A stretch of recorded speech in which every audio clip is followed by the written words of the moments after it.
Ito ang pinakamalupit na parusa sa hinaharap. Ang lalaki ay walang kamalay-malay. Pinutol ng mga gwardya ang kanyang damit gamit ang gunting. Agad na may nagpahid ng mad-ulash na substansya sa kanyang braso. Inilagay ng commander ang isang countdown timer sa dibdib ng lalaki. Ang oras ng kanyang pagbitay ay 7 minuto.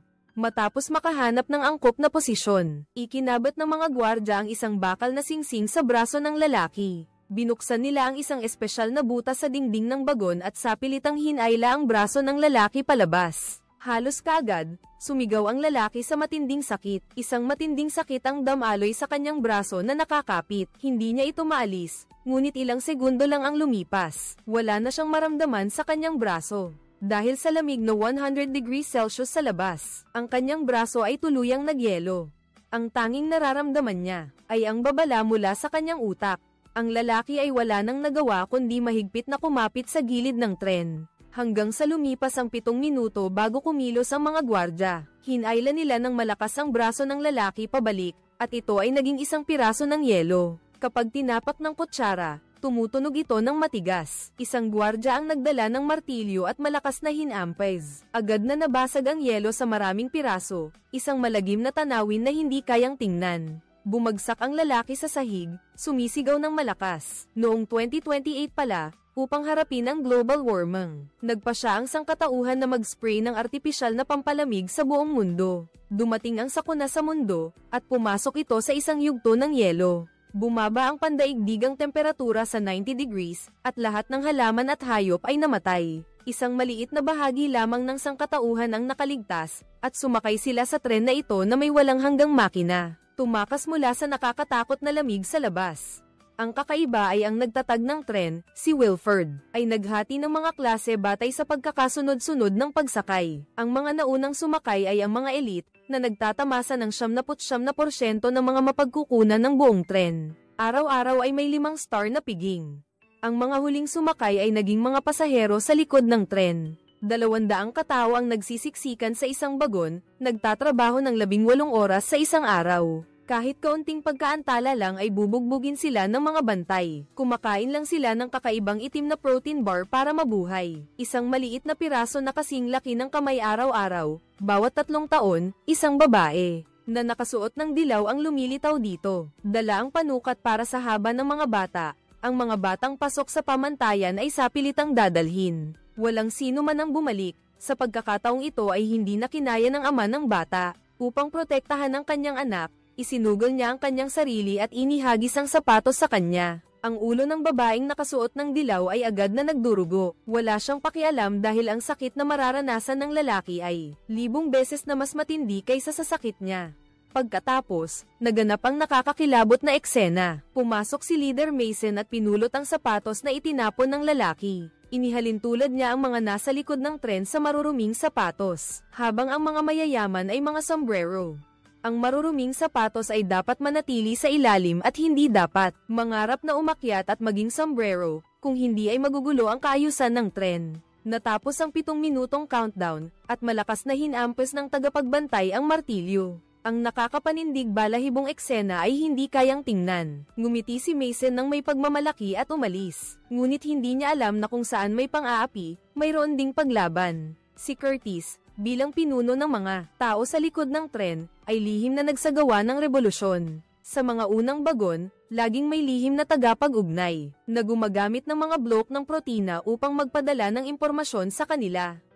Binuksan ni Curtis ang bag, at sa pagkakataong ito, isang pangalan lang ang nasa loob, Min Su. Naalala ni Curtis na ang taong ito ay isang eksperto sa sistema ng seguridad, at kasalukuyang nakakulong. Kung may iligtas si Min Su, mabubuksan niya ang lahat ng pinto, dumiretso sa unahang bagon at kunin ang kontrol ng walang hanggang makina. Nagtanong ang isang tauhan kung siya ba talaga ay isang security expert. Bakit siya nakakulong? Nagtiwala si Curtis sa kaayusan ng kanyang kontak. Ang bagon ni Min Su ay 2 bagon ang layo. Ang bagon numero 4, pinaghihiwalay ng 3 malalaking pinto at maraming gwardya. Matapos ang masusing pagmamasid, natuklasan ni Curtis na magbubukas ang mga malalaking pinto ng sunod-sunod. Ang sabay-sabay na pagbubukas ay tumatagal lamang ng 4 na segundo. Hindi ito mukhang isang imposibleng misyon. Nakaisip si Curtis ng ideya dahil ang lugar na ito ay hindi kinukulangan ng tirang pagkain. Nakakolekta ang lahat ng 10 bakal na barils at inipon sa isang lugar. Inihanda itong gawing martilyo para sa sapilitang paglusob. Maingat na pinagmasdan ni Curtis ang mga gwardya at natuklasan na walang bala ang mga lalagyan ng baril nila simula nang sumakay sa huling bagon. Maraming pag-aalsa na ang inilunsad ng huling bagon. Hula ni Curtis, sa nakaraang pag-aalsa, naubos na ng mga gwardya ang kanilang bala, ngunit hindi nila ito alam. Ito ang pagkakataon para kumpirmahin na si Gilliam ang dating pinuno. Ayon din ang sinabi na mas mabuti pang hintayin ang susunod na impormasyon mula sa contact, at mas magiging maayos ang ating plano. Hindi ko akalain na sa mismong araw na iyon. Hindi pa tapos ang paggawa ng pambasag pinto, biglang tumunog ang alarma. Gusto ng mga gwardya na bigla ang suriin ang bilang ng mga tao. Sa pagmamadali, ang tanging magagawa ng lahat ay itago ang martilyo sa likuran. Habang nakikita na nakaupo na ang lahat ng nakaayos, malapit nang matuklasan ng armas. Kaya mabilis na naisipan ni Curtis na muling buksan ang malaking pinto. Mabilis siyang sumugod. Ang nangungunang gwardya ay agad na nagtaas ng baril. Sinubukan ni Curtis na barilin, at tama nga, walang bala. Agad na kumilos ang mga rebelde, at ang malaking pambasag pinto ay sumugod. Nakaupo doon si Curtis, sinamantala ang pagkakataon na patumbahin ang gwardya na nagbabalak mag-alarma. Nang walang banta ng baril, mabilis na napuksa ang gwardya. Naisiksik ang pambasag pinto sa 3 pinto. Natagpuan ng mga tao ang selda kung saan nakatali si Minsu. Ang kabilang panig ay walang malay. Kinuha ni Curtis ang mamahaling bagay na kanyang itinago. Nagulat si Minsu at umupo. Sinabi ni Curtis na kung bubuksan niya ang pinto, ito ang magiging gantimpala niya.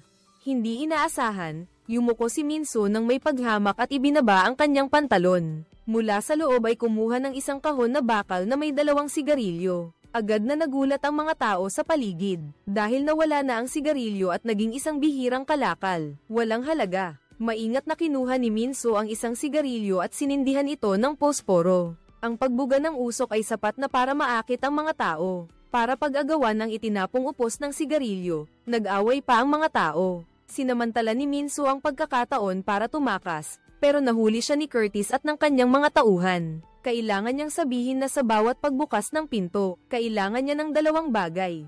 At may isa pang kondisyon, kailangan niyang dalhin ang kanyang maliit na anak na si Yona. Nang matagumpay ang transaksyon, sinimulan ni Minsu ang pagbubukas ng pinto. Mukhang nakikita ni Yona ang sitwasyon sa kabilang panig. Bigla siyang nagsalita, sinabing walang tao sa kabilang panig. Hindi agad naniwala si Curtis dahil ito ay bagon ng 5th class. Mas mabuti ang kondisyon ng pamumuhay dito kaysa sa huling bagon, mayroon pa ring maraming tao. Sino ang mag-aakala na pagkabukas ng pinto, totoo nga ang sinabi ni Yona. Nakikita ko lang ang mga bakas ng pamumuhay sa loob. Mayroon pang hindi natapos na pagkain sa mesa. Mukhang nagmamadali silang umalis sa 5th class compartment. Mayroon pang ang mga bintana. Ang mga tao sa harap ay nagtatamasa ng liwanag na hindi pa nila naranasan. Nalulungkot si Gilliam, ang labas ay parang isang tala, lahat ay nagyelo, walang anumang buhay. Nagpasya si Curtis na magpatuloy sa susunod na protein processing compartment. Hindi ko inaasahan na makakasalubong ko ang isang dating kakilala na si Paul. Dinakip siya ng mga gwardya 3 taon na ang nakalilipas. Nalaman niyang ikinulong pala siya dito para gawing protein bar para sa mga huling pasahero. Nang unang makita ng lahat ang bagong gawang protein bar, habang mainit pa, agad silang nagtipon at kumain ng masarap. Nagtaka si Curtis sa mga sangkap na ginamit sa paggawa nito, at agad siyang natakot. Ang protein bar ay gawa pala sa mga ipis na kumakain ng basura. Agad siyang nasuka at nagalit, at hinawakan si Paul. Ibig sabihin ba nito, ito ang palagi nating kinakain? Paul, bakit ka nagugulat? Araw-araw ko rin yan kinakain. Malutong na lasa ng manok. Biglang nahulog ang bag ni Paul. Isang kapsula. Ginagamit ito para makipag-ugnayan sa informant. Agad na nagtanong si Curtis kung sino ang informant. Hindi rin alam ni Paul, isang tao lang mula sa mataas na lipunan. Binigay niya sa akin, tapos inilagay ko sa loob. Agad na binuksan ni Curtis. Sa pagkakataong ito, ang clue ay tubig. Inisip ni Gilliam na ang nasa unahan ay ang water car. Responsable ito sa pagbibigay ng malinis na tubig sa buong tren. Kapag nakuha nila ang bagon na ito, magkakaroon sila ng puhunan para makipagnegosasyon sa nagtatag. Sinimulan na naman ni Minsu na buksan ang pinto, at sa pagkakataong ito, matagal siyang natapos. Halos nakatulog na ang lahat nang matapos siya. Biglang nagbago ang ekspresyon ni Yona at tinitigan ang pinto. Huwag na huwag mong bubuksan ang pinto. ngunit biglang kumislap ang isang spark at bumukas ang pinto. Inilantad ang mga nakamaskarang tao na sabik na naghihintay sa loob. Hawak ang iba't ibang uri ng armas, lumabas na ang mga tao sa ikalimang bagon ay ipinadala dito para tambangan sila, at ang bilang ay umabot sa daan-daan. Hindi kasing husay ng mga bantay na pinalaki sa layaw kanina, pero wala nang atrasan ang mga rebelde. Sumugod ang malalakas na kalalakihan. Bigla, isang nakamaskara ang kumuha ng isda, at ginamit ito para gumawa ng marka. Sumunod din ang iba. Kumunat ang noo ni Curtis at pinayuhan ng kanyang mga tauhan na mag-ingat mamaya. Sa sumunod na sandali, naglaban ang dalawang panig.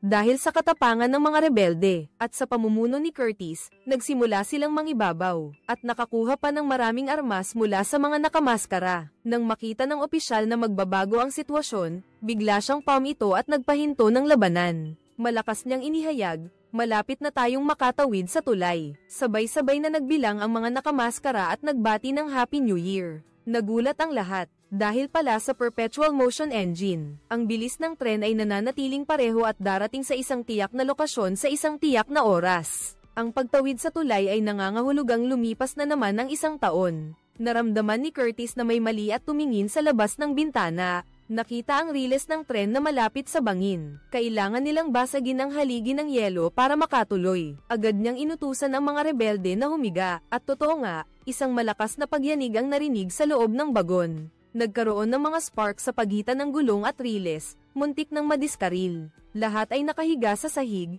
hindi gumagalaw. Si Minsu ay tuwang-tuwang tumayo at tumingin sa labas ng bintana. Medyo nagduda si Curtis. Ngunit pagkatapos ng ikatlong banggaan, ang mga nakamaskara ay agad na kumilos, ngunit naiwasan ni Curtis. Sa sandaling ito, muling natahimik ang mga tao. Lumabas na pala si Mason. Hindi siya nagulat. Sa pamamagitan ng sound system, sinabi niya sa mga rebelde, "Tinanggap namin kayo ng may awa. Ang alam nyo lang ay pagtataksil at karahasan." Hindi niya binanggit ang pang-aapi sa mga nakaraang taon. Matagal nang kinasusuklaman ni Curtis ang babaeng ito. Diretso siyang naghagis ng palakol, ngunit nasalo ito ng bodyguard sa tabi niya. Talagang hindi siya marunong makinig. Tumawa si Mason at kinuha ang kanyang infrared goggles at isinuot ito. Ang mga nakamaskara ay may salamin din, malinaw na handa sila. Sa susunod na segundo, namatay ang lahat ng ilaw. Malakas na tumawa si Mason. Nalaman niyang hindi kalayuan sa tulay ay may tunnel ng tren. Pagpasok doon, magiging madilim, hindi makakakita ang mga rebelde. Tanging bulag na pagtatanggol ang magagawa. Ang mga nakamaskara na may salamin ay direktang nagsimulang pumatay. Ang sitwasyon ay nagsimulang bumaliktad, patuloy na may bumabagsak. Tuwang-tuwa si Mason. Sa gitna ng krisis, malakas na sumigaw si Curtis. "Kailangan natin ng apoy." Ang huling bagon ay agad na sumunod. Ang batang lalaki ay nagdala ng sulo at tumakbo ng mabilis. Walang tigil ang pagdating ng mga nagpapatuloy at walang tigil din ang pag-iilaw ng mga bagong sulo. Sa isang iglap, ang bawat sulo ay ipinasa sa mga rebelde. Agad nitong nililiwanagan ng buong bagon, at ang mga nakamaskara ay nasilaw sa liwanag. Binaliktad ang sitwasyon, sumugod si Curtis na nangunguna, hawak ang sandata sa isang kamay, at sulo sa kabila. Pinagwawasak ang mga nakamaskara. Nang makita ni Mason na hindi maganda ang sitwasyon, agad siyang tumakas. Nasugatan siya sa binti at bumagsak sa lupa.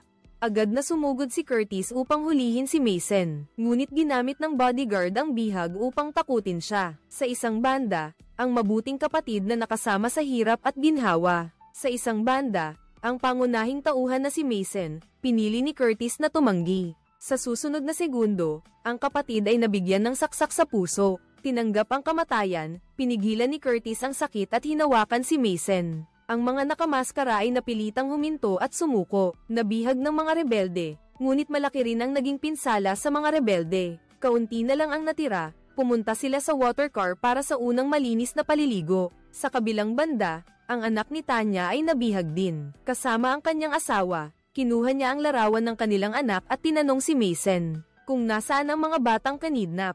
Umiling siya, lahat ay gawa ng tagapagtatag. Wala siyang alam. Tinawag ni Curtis ang pangalan ng tagapagtatag kay Mason. Nakuha na nila ang kontrol sa water car, pero sinabi ni Mason na ang supply ng tubig ng tren ay galing sa locomotive. Sa pamamagitan ng pagtunaw ng yelo at pagkuha ng tubig, ang mga tao dito ay walang silbi at nanunuya pa. Si Curtis ay gumamit ng buhay ng tao para sa isang car na walang pakialam ang sinuman. Diretsong binunot ni Curtis ang kutsilyo, habang malinaw na nakikita ni Mason ang sitwasyon. Agad siyang sumigaw, "Naiintindihan ko, kayang dalhin ka ng tren para hanapin ang tagapagtatag. Ayos lang kung patayin mo siya, basta ako'y mabuhay." Nagpa siya ang lahat na magpahinga muna. Medyo nag-alala si Gilliam, dahil kakaunti na lang ang kanilang mga kasama. Kung magpapatuloy pa sila, malaki ang magiging pinsala ng kanilang buong grupo. Ngunit malinaw kay Curtis na kung hindi nila makukuha ang walang hanggang makina, ang kanilang mga buhay ay hindi kailanman magiging buhay ng tao. Kailangan nilang sumulong para makaligtas. Paalala ni Gilliam, kung makita mo talaga ang nagtatag, huwag mo siyang pakinggan at patayin mo na agad. Kinabukasan, bumalik si Gilliam at ang mga sugatan sa huling bagon. Nagpatuloy ang iba sa pag-usad, ipinatong ni Andrew ang sapatos sa ulo ni Mason, at sinadya pa niyang gumawa ng group photo bilang alaala. Sa pamumuno ni Mason, sa wakas ay nakalapit na ang grupo sa first class car. Ang unang bagon ay isang greenhouse, puno ng mga bulaklak at prutas. Sa gitna ay mayroon pang isang maselang skylight. Ang pangalawang bagon ay ang aquarium na naglalaman ng tubig dagat, para sa mga isdang pang-aquarium na para sa mga elite. Umupo rin sila at kumain ng salmon sushi, sariwa, bagong lutong, at may mga masasarap na pagkain na nakahanda sa mga plato. Paano nakakita ng ganitong pagkain ang mga tao sa huling bagon? Habang masarap na kumakain, nang si Mason na ang susunod, si Curtis ay nagwalis sa mesa. Kumain ka nito at pagkatapos ay ihagis ang protina kay Mason. Lubos na kinamumuhian ni Mason, ngunit kinailangan niya itong ilagay sa kanyang bibig.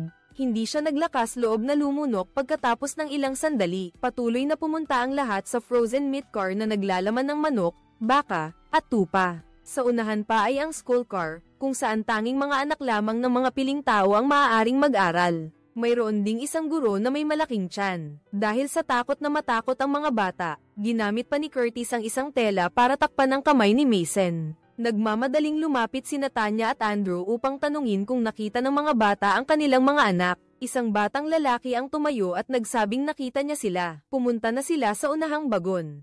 Labis na nabalisa si Tanya, ngunit isang batang babae ang sumagot. Ang mga pasahero sa huling bagon ay puro tamad. Kumain pa ng sarili niyang dumi, kaya nagmadali si Mason na itama ang kanyang sinabi. Natatakot na baka magalit si Curtis at patayin siya.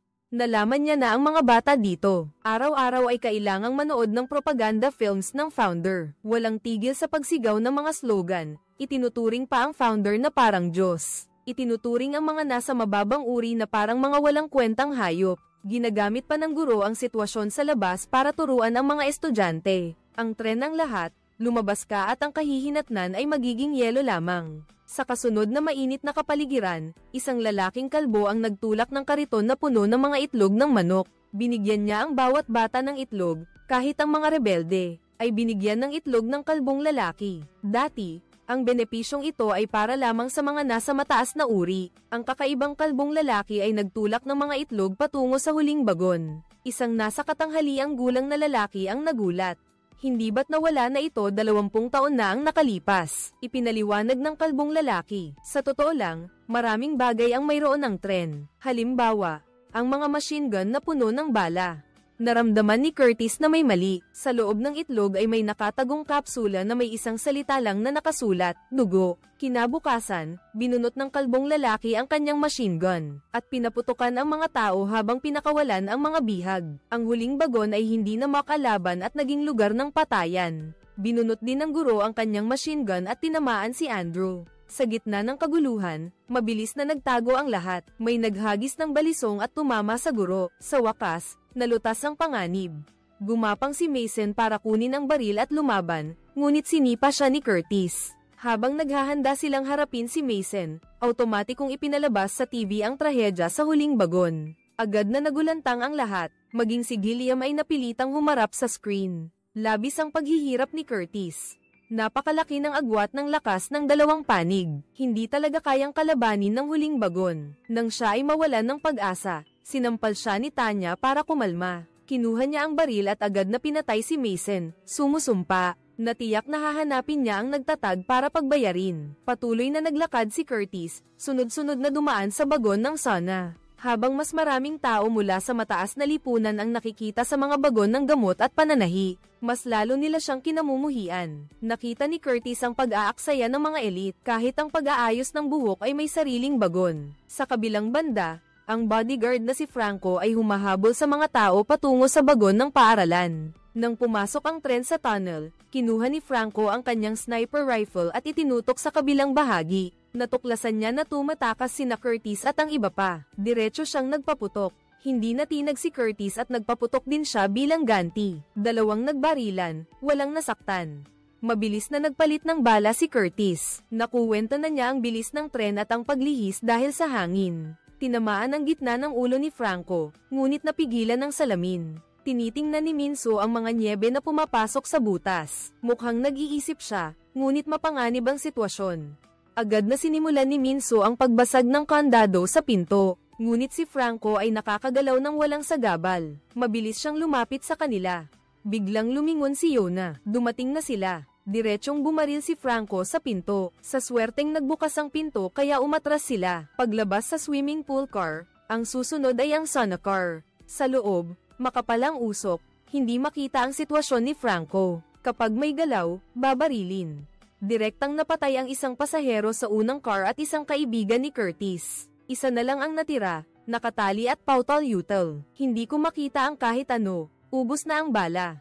Bumaling si Franco para magpalit ng bala. Sinamantala ni Edgar ang pagkakataon at direktang pinabagsak ang gwardya. Isang dagger pa ang lumipad at tumusok sa balikat ni Franco. Pagkatapos ay nakipagbuno siya kay Franco, binaril ni Curtis ngunit hindi niya matamaan si Franco. Kaya agad na napatay si Edgar. Sinamantala ni Franco ang pagkakataon upang makuha ang machine gun. Nakipagbarilan siya kay Curtis, dahil sa mabilis na putok, nataman niya si Curtis. Habang papalapit siya upang tapusin si Curtis, biglang lumitaw si Tanya sa gitna ng panganib. Binaril siya ni Franco sa ulo, nagbigay ng oras kay Curtis. Gamit ang isang malakas na suntok, ibinagsak siya ni Curtis sa lupa. Gusto pa sanang umatake ni Franco, ngunit ibinagsak din niya si Curtis. Isang suntok ang nagpatulog kay Curtis. Humihingal si Franco. Naglabas ng kutsilyo, isang nakamamatay na saksak ang napigilan ng isa pa. Naglaban ang dalawa, at ang tauhan ni Curtis ay mas mahina pa rin. Itinusok ni Franco ang kutsilyo sa dibdib, na ikinamatay niya agad, nawalan ng pagbabantay si Franco. Patuloy na naghahanap ng mga nakaligtas, binuksan ng pinto, nakita ang isang matabang babae na nanginginig. Sumilip siya at napansin na may mali. Natagpuan ang mag-amang Minso na nagtatago sa likod, hindi inaasahan na si Minso ay malakas din. Sumugod siyang sinampal si Franco at pinagsusuntok ang mga kasukasuan nito, na nagpatamba kay Franco sa lupa. Mabilis na hinawakan ni Minso ang leeg nito habang si Yona ay palihim na kinuha ang kutsilyo sa lupa para saksakin pa. Ngunit pinigilan siya ni Minso dahil ayaw niyang mapatay ang kanyang anak. Ang kutsilyo ay nakuha ni Curtis na nagising at sinaksak si Franco sa baywang, na agad namatay si Franco. Ang lahat ay nagtagumpay sa isang malungkot na paraan. Nangako si Curtis kay Tanya na ibabalik niya ang dalawang bata. Ang natitira na lang sa grupo ay sina Minso at Curtis. Dala ng galit, dumaan siya sa compartment ng nightclub, kung saan puno ng mga kabataang kakaiba ang pananamit. Lubos na hindi pinapansin ng iba na nalulunod sa dance floor. Ang mag-amang Minso ay abala sa pagkolekta ng mga mamahaling gamit sa mesa. Pinupuno ang mga bag. Ang susunod na compartment ay para sa mga matatanda, puno ng mga lalaki at babaeng walang saplot na nagtatalikuran. Ang mag-ama ay nanatiling nakatutok sa kanilang layunin na kunin ang mga mamahaling gamit. Sa kanilang paglalakbay, hinubad din nila ang dalawang leather jacket mula sa. Hindi na lumingon si Curtis, buong puso niyang hinanap ang tagapagtatag para maghayganti. Diretso ang kanilang tinahak ng walang anumang sagabal. Mabilis silang nakarating sa unahan ng tren. Ang pintong may tatak ng tagapagtatag ay nasa harapan na. Si Curtis, na laging kalmado, ay nawalan na ng pasensya. Galit niyang ibinagsak ang kanyang kamao sa pinto, nagpapalabas ng kanyang galit. Binigay ni Minso ang huling sigarilyo kay Curtis. Habang sinisindihan ito ni Curtis, sinabi niya sa kanya, ito na ang huling sigarilyo ng sangkatauhan.